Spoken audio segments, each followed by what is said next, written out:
আসসালামু আলাইকুম। স্বাগত জানাচ্ছি বিডি চ্যানেল 4 রাতের সংবাদে। সাথে আছে আমি লৌরা চৌধুরী। শুরুতে আলমগীর হোসেন সিটি সংবাদ শিরোনাম।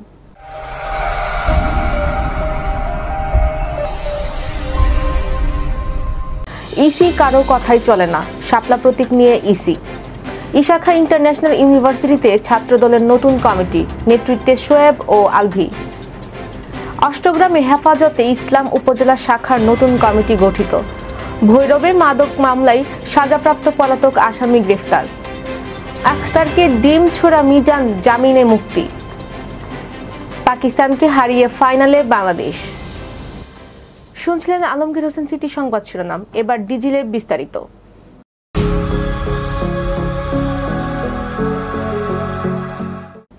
প্রধান নির্বাচন কমিশনার এম নাসির উদ্দিন বলেছেন, গোয়েন্দা সংস্থার উপর নির্ভর করে ইসি কোনো তদন্ত করবে না। তিনি জানান, শাপলা প্রতীক না দেওয়ার সিদ্ধান্ত কমিশনের নিজস্ব। নাগরিক ঐক্যেও একই প্রতীক দেওয়া হয়নি। ইসি কারো কথা চলে না, নিরপেক্ষভাবে কাজ করতে চায়। আজ সকালে আগারগাঁওয়ের নিজ দপ্তরে তিনি বলেন, সব দল নির্বাচনের আগে সমঝোতায় আসবে বলে আশা করছে কমিশন। ভোটের পরিবেশ নিশ্চিন্তে সর্বশক্তি নিয়োজিত থাকবে। নতুন দল নিবন্ধনে কোনো অস্বচ্ছতা রাখতে চায় না ইসি, তাই আপত্তি এলে পুনরায় যাচাই করা হচ্ছে। তিনি আরও বলেন, প্রবাসী ভোটারদের ভোট গ্রহণে সফল হবে কমিশন এবং রমজানের আগেই নির্বাচন আয়োজনে সর্বোচ্চ প্রস্তুতি নেওয়া হচ্ছে। ঐতিহাসিক নির্বাচন করার লক্ষ্য নিয়েই কাজ করছে ইসি। এবার রাজবাড়ী বিরিয়ানি হাউস স্থানীয় সংবাদ। কিশোরগঞ্জের বেসরকারি বিশ্ববিদ্যালয় ইশাখা ইন্টারন্যাশনাল ইউনিভার্সিটিতে বাংলাদেশ জাতীয়তাবাদী ছাত্রদলের নতুন কমিটি ঘোষণা করা হয়েছে। এতে শোয়েব আহমেদকে আহ্বায়ক ও নাইমুল হক ভুইয়া আলভিকে সদস্য সচিব করে 5 সদস্য বিশিষ্ট আহ্বায়ক কমিটি ঘোষণা করা হয়। আজ দুপুরে বাংলাদেশ জাতীয়তাবাদী ছাত্রদলের সভাপতি মোহাম্মদ রাকিবুল ইসলাম রাকিব ও সাধারণ সম্পাদক নাসির উদ্দিন নাসিরের স্বাক্ষরিত এক বিজ্ঞপ্তির মাধ্যমে নতুন এই কমিটির অনুমোদন দেওয়া হয়। কমিটির অন্যান্য সদস্যরা হলেন সিনিয়র যুগ্ম আহ্বায়ক আহসানুল হক তারেক, যুগ্ম আহ্বায়ক খালেদুর রহমান ফুয়াদ, যুগ্ম আহ্বায়ক আন নূর সিয়াম। কিশোরগঞ্জের অষ্টগ্রামে গণতান্ত্রিক প্রক্রিয়ায় ভোটের মাধ্যমে হেফাজতে ইসলাম বাংলাদেশ অষ্টগ্রাম উপজেলার শাখার নতুন নেতৃত্ব নির্বাচন সম্পন্ন হয়েছে। স্থানীয় প্রতিনিধিদের অংশগ্রহণে অনুষ্ঠিত এই নির্বাচনে সভাপতি, সাধারণ সম্পাদক ও সাংগঠনিক সম্পাদক পদে সরাসরি ভোট গ্রহণ করা হয়। আজ সকাল 10টার এই নির্বাচন অনুষ্ঠিত হয়। সভাপতি পদে প্রতিদ্বন্দ্বিতা করেন 3 জন প্রার্থী। এর মধ্যে কেফায়েতুল্লাহ সর্বাধিক 151 ভোট পেয়ে সভাপতি নির্বাচিত হন। অপর 2 প্রার্থী আসাদুল্লাহ পান 70 ভোট এবং আব্দুল বাসেত পান 71 ভোট। সাধারণ সম্পাদক পদে বিপুল ভোটে জয়ী হন খালেদ সাইফুল্লাহ আমিনী। তিনি 205 ভোট পেয়ে সাধারণ সম্পাদক নির্বাচিত হন, যেখানে প্রতিদ্বন্দ্বী প্রার্থী ফয়েজউদ্দিন পান 84 ভোট। সাংগঠনিক সম্পাদক পদে মুফতি জিয়া এনাম 168 ভোট পেয়ে নির্বাচিত হন। অন্যদিকে হোসাইন আহমেদ পান 53 ভোট এবং রফিকুল ইসলাম পান 56 ভোট। নবগঠিত কমিটির প্রধান উপদেষ্টা করা হয়েছে মাওলানা আহমেদ রহমানকে। কিশোরগঞ্জের ভৈরবে মাদক মামলায় 2 বছরের সাজাপ্রাপ্ত এক পলাতক আসামিকে গ্রেফতার করেছে রেব 14 CPC 2 ভৈরব ক্যাম্পের একটি আভিযানিক দল। গ্রেফতার মোহাম্মদ জমশেদ মিয়া জেলার ভৈরব উপজেলার বাসিন্দা ও একটি মাদক মামলায় 2 বছরের সাজাপ্রাপ্ত পলাতক আসামি। গতকাল রাত 10:15টার দিকে গোপন সংবাদের ভিত্তিতে অভিযান চালিয়ে তাকে ভৈরব পৌর শহরের জগন্নাথপুর এলাকা থেকে গ্রেফতার করা হয়। এক প্রেস বিজ্ঞপ্তিতে বিডি চ্যানেল 4কে বিষয়টি জানান রেব 14 CPC 2 ভৈরব ক্যাম্পের বিডিও অফিসার সিনিয়র সহকারী পরিচালক।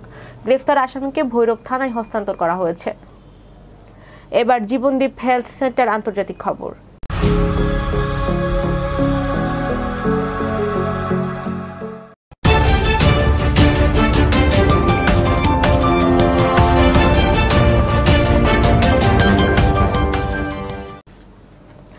নিউ ইয়র্কের জাতীয় নাগরিক পার্টির সদস্য সচিব আখতার হোসেনকে ডিম নিক্ষেপ করা যুবলীগ নেতা মিজানুর রহমান মিজান জামিনে মুক্তি পেয়েছেন। নিউ ইয়র্কের স্থানীয় সময় মঙ্গলবার রাত 8:30টায় তিনি জামিনে মুক্তি পান। তার বিরুদ্ধে নিউ ইয়র্ক পুলিশ কোনো চার্জ ফাইল করেনি।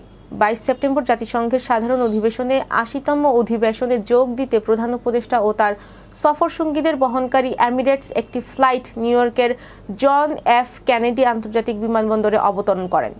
বিমানবন্দর থেকে বের হওয়ার পর বিএনপির মহাসচিব মির্জা ফখরুল ইসলাম আলমগীর, বিএনপির ভারপ্রাপ্ত চেয়ারম্যানের পররাষ্ট্র বিষয়ক উপদেষ্টা হুমায়ুন কবির, এনসিপি সদস্য সচিব আখতার হোসেন এবং এনসিপির সিনিয়র যুগ্ম সদস্য সচিব ডাক্তার তাসনিম জারাকে ঘিরে স্লোগান দিতে থাকেন আওয়ামী লীগ কর্মীরা।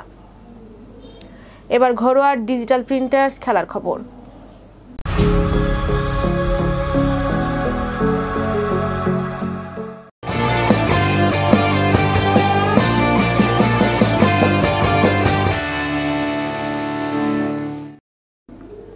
ক্রিকেট মাঠে রাতের অপেক্ষা, তবে তার আগেই ফুটবলের বাজলো লাল সবুজের জয়ধ্বনি। কলম্বোতে সাফ অনূর্ধ্ব-17 ফুটবলের সেমিফাইনালে পাকিস্তানকে 2-0 গোলে হারিয়ে ফাইনালে উঠেছে বাংলাদেশ কিশোর দল। ম্যাচের শুরুতেই ঝড় তোলে তরুণরা। তৃতীয় মিনিটে অধিনায়ক নাজমুল হুদা ফয়সালের গোলে এগিয়ে যায় বাংলাদেশ। এর 1 মিনিট পর দুর্দান্ত একক প্রচেষ্টায় ব্যবধান দ্বিগুণ করেন ফরওয়ার্ড অপু। এরপর আর গোল না হলেও দৃঢ় রক্ষণভাবে লিড ধরে রাখে লাল সবুজ। গ্রুপ পর্বে দারুণ খেললেও সেমিতে বাংলাদেশের সামনে দাঁড়াতে পারেনি পাকিস্তান। এখন 27 সেপ্টেম্বর ফাইনালে নেপাল, ভারত সেমিফাইনালের বিজয়ীদের মুখোমুখি হবে বাংলাদেশ।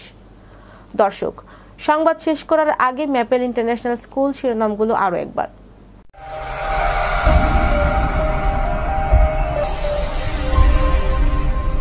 ইসি কারো কথাই চলে না, শাপলা প্রতীক নিয়ে ইসি।